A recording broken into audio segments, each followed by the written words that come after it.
ये 15,000 रुपये पापा को दे देना, उनको चश्मा बनवाना है। ठीक है।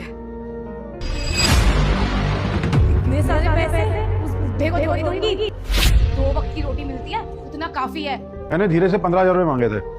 उसने कहा था कि समृद्धि से ले लेना। चल अब फटाफट 15,000 रुपये निकाल, मुझे चश्मा बनवाना है। नहीं नहीं, उन्होंने कोई पैसे नहीं दिए मुझे। मुझे पता था तू मुझे पैसे नहीं देगी, और मैंने तो धीरज से पहले ही बोला था कि 15,000 रुपये सीधे मुझे ही दे देना। कह दिया ना एक बार, नहीं दिए पैसे तो नहीं दिए। और तेरा ध्यान क्या पति पत्नी की बातों में रहता है? और वैसे भी वो मेरे पति के पैसे हैं, मेरी मर्जी है मैं तुझे दूं या ना दूं। चल निकल यहाँ से। बहू, मेरा चश्मा बनवाना बहुत जरूरी है, मेरी नजर कमजोर हो गई है, थोड़ा समझने की कोशिश कर बहू। मैं क्या करूं, तेरी नजर कमजोर हो गई है तो? तेरा ठेका नहीं ले रखा मैंने। और वैसे भी सती सावित्री का ढोंग मैंने बंद कर दिया है, क्योंकि वो जा चुके हैं। और अब ना चुपचाप नौकरों की तरह इस घर में काम कर, अगर रहना चाहता है तो। अब मैं इस घर में कोई काम नहीं करूंगा। जब तुझे मेरी परवाह नहीं है तो मैं तेरी परवाह क्यों करूं? मैं धीरज को इसलिए नहीं बता रहा था कि तुम दोनों का रिश्ता ना खराब हो जाए, पर तू अगर ऐसा करेगी ना, तू फंस जाएगी एक दिन। देख बहू, अभी तक तो मैंने तेरे बारे में धीरज को कुछ नहीं बताया, मगर आज शाम को जब धीरज घर पे आएगा ना, उसे मैं सब कुछ बता दूंगा। पति है, मेरी सुनता है वो। धीरज सिर्फ और सिर्फ अपने पापा की सुनेगा।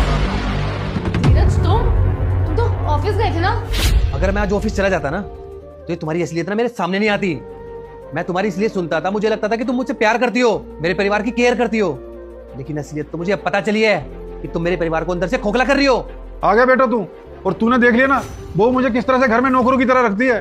देख लिया पापा, मैंने सब कुछ देख लिया, लेकिन मुझे ये नहीं समझ में आ रहा कि आपको ये सब सहने की जरूरत क्या थी। अगर आप ये सब मुझे पहले बता देते तो आज आपको ये दिन देखने की जरूरत नहीं पड़ती। बेटा, मैं तुझे सब कुछ बता देता, पर इस डैन ने मुझे धमकी दी कि अगर तूने अपने बेटे को कुछ भी कहा तो मैं तुझे घर से बाहर निकाल दूंगी। तो बेटा, मुझे अच्छे से पता था कि अगर तुझे सारी बात पता चल गई तो तू इसे घर से बाहर निकाल देगा। पर बेटा, मैं नहीं चाहता था मेरी वजह से तेरा परिवार टूट जाए। मेरे परिवार की ना कोई परवाह ही नहीं है। अगर होती ना तो तुम ऐसा कभी नहीं करती। ये सब ना दिखावा है, तुम्हारी आंखों में बिल्कुल भी शर्म नहीं है। कैसे भरोसा कर लूं मैं तुम्हारी बातों पे? कल को मैं ऑफिस गया और फिर से तुमने मेरी पीठ पीछे से ये हरकत की तो मैं क्या करूंगा? अरे मेरे पापा की तबीयत खराब रहती है, नौकरों की तरह तुम इनसे काम करवाती हो।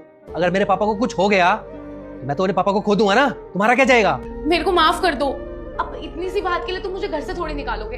देखो, जो ये सब तुमने किया है ना, ये माफी के लायक बिल्कुल भी नहीं है, और मैं तुम्हारी शक्ल देखना भी नहीं चाहता। अब निकल जाओ मेरे घर से। ऐसे कैसे तुम मुझे घर से निकाल सकते हो?